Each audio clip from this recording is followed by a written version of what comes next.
1987년 가을, 전라남도 목포의 한 여고에서 3명의 여고생이 흔적도 없이 사라졌다. 평소 친하게 지내던 친구들이었고 방과 후 함께 귀가하던 길이었다.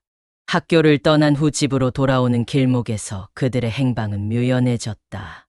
부모들은 아이들이 밤이 되도록 귀가하지 않자 경찰에 실종 신고를 했다.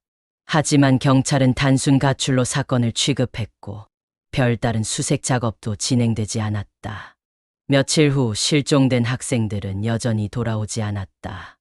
그때부터 이상한 소문이 돌기 시작했다. 몇몇 학생들은 실종된 아이들이 사라지기 전 학교 근처의 한 폐가에서 놀고 있었다는 이야기를 전했다. 폐가는 오래전부터 귀신이 나오는 집이라는 소문이 돌던 곳이었다.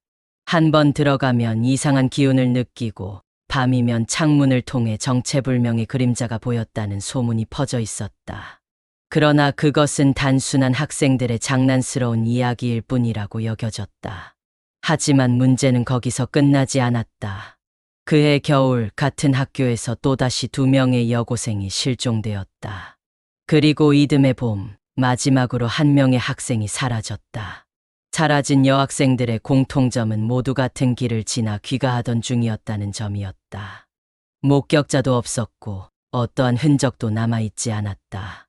마을 사람들은 두려움에 떨었고 학생들은 해가 지면 혼자 다니지 않으려 했다.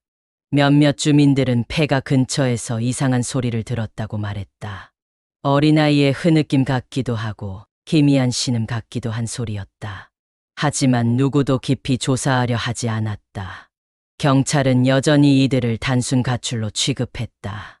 그러던 중 1993년 한 폐건물이 철거되면서 이 끔찍한 사건의 일부가 드러났다.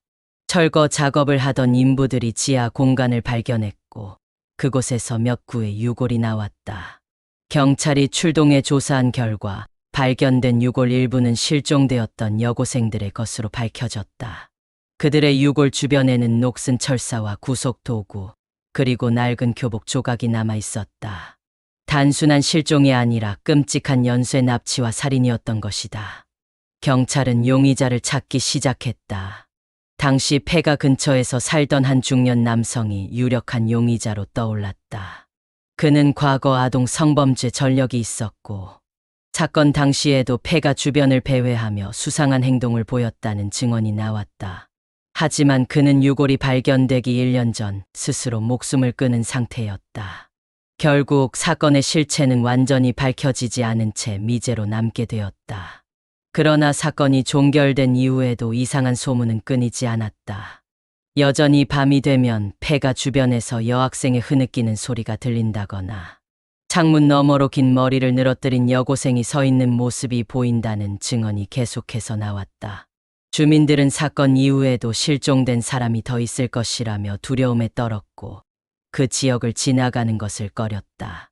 시간이 흐르면서 목포 여고생 연쇄 실종 사건은 전설처럼 남았지만 실제 피해자가 존재했던 끔찍한 사건이었다. 단순한 괴담이 아니라 어쩌면 해결되지 않은 진실이 아직도 어딘가에 남아있을지도 모른다. 내용이 유익하셨다면 구독과 좋아요, 알림 설정 부탁드립니다.